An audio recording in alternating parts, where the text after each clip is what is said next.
Wait, was that a provocateur move or a provocative thing to do, or are you a bootlicking simp for the police?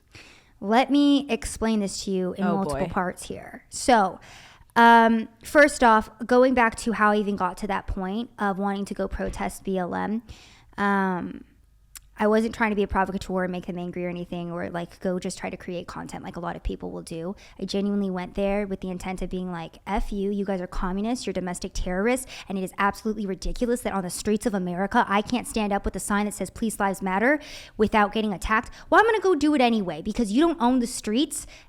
I'm a free American. I have the First Amendment. F you, and I'm going to stand up for police because at this point, we were already 3 months into the George Floyd scam riots that were all based on a lie. Point blank, George Floyd died from a fentanyl overdose, not because there was a knee on his neck. You can go watch the body footage yourself. I watched the whole like hour of it. Yeah, George Floyd asked to be put on the ground. He was begging to be put on the ground. And he was saying he couldn't breathe in the back of the police car. That, yeah. So the entire Black Lives Matter movement in 2020 was based off of a lie. The media was lying to us. They were covering for BLM, saying that they were peaceful protesters. We saw police officers in Washington, D.C. getting pelted with bricks, being attacked from multiple angles all over the nation. This was happening. So this was about 3 months into that, and me just watching all of this unfold and just getting angrier and angrier that nobody was standing up and doing anything.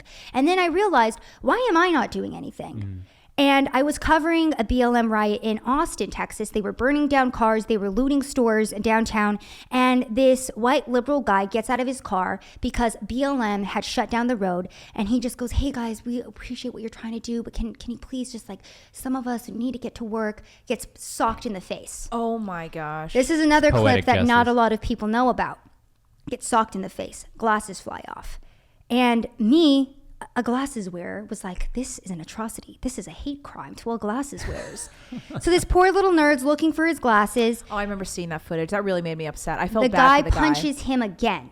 And I'm standing there surrounded. Oh, you were there?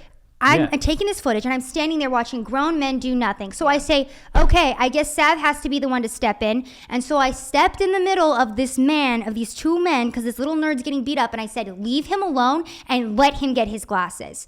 And so that was one of the first times I stood up to BLM, because I was like, it is absolutely disgusting that I'm living in a country with grown-ass men who will watch their fellow American get beat up and attacked on the street and do nothing to step in. And I said, you know what? I'm going to capitalize on being a woman and being brown, because apparently that's something that's going to keep me protected. I was fully ready to get punched in the face by a 6-foot black man at that point, but he knew that if he punched me, it was going to actually be a problem. Little man got his glasses, went back to his car. It was a white guy too, right? It was like a little nerdy white guy. Nerdy white guy. I felt bad. No one was stepping in for him. So that was the first time where it's like this anger. And now that I'm thinking about this, it's like the passion's coming out, the anger's coming out. That was one of the things that I saw, that I was like, you're a domestic terrorist. You're not even from Austin, Texas. You're going to come to my city and burn things down. I don't think so.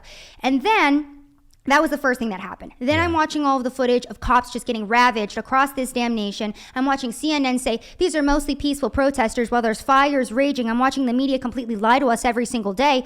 And so David Dorn, the reason why I did that protest is because David Dorn was viciously murdered by Black Lives Matter militants for going and protecting his friend's pawn shop. He was a former police officer. So my protest it was for police, but it was also for David Dorn. The front side of my sign said Police Lives Matter. The back sign said, say his name, David Dorn. Right. Because if Black Lives Matter really cared about Black lives, they would be standing up for David Dorn, who was, again, left behind a family, left behind, I believe, grandchildren as well. And his murder was never investigated, of course, right? No, they were just walked away free. I think still to this day. Mm-hmm. Yeah, I think they just See, the thing is for me, and I don't know if we'll disagree or if we'll agree, is like, that is, I think, a justifiable reason to support police. But when I see things that are happening in New York City, when you have policemen who are arresting people for not having Vax cards or wanting to eat in restaurants, or police up in Toronto who are arresting truckers and anybody who,